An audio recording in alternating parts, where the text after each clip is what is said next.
jsem jde do války, na polích místo bavlny teď rostou buráky. Ve stínu u silnice vidím z jihu vojáky, jak flákají se tam skvérem a louskají buráky.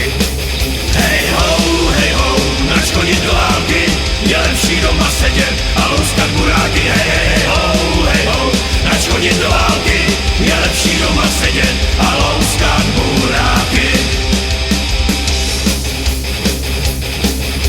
Plukovník sedí v sedle, volá jenky olejdou a jeho mužstvo v dáli leží, prý dál nemohou.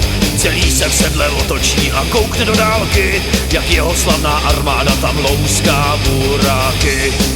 Hej ho, nač chodit do války, je lepší doma sedět a louskat buráky. Hej ho, nač chodit do války, je lepší doma sedět a louskat buráky.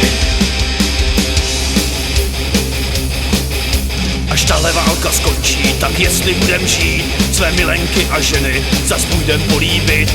Až se tě zeptají, hrdino, co jsi dělal za války, já flákal se tam skvérem a louskal buráky. Hej ho, nač chodit do války, je lepší doma sedět a louskat buráky. Hej ho, nač chodit do války.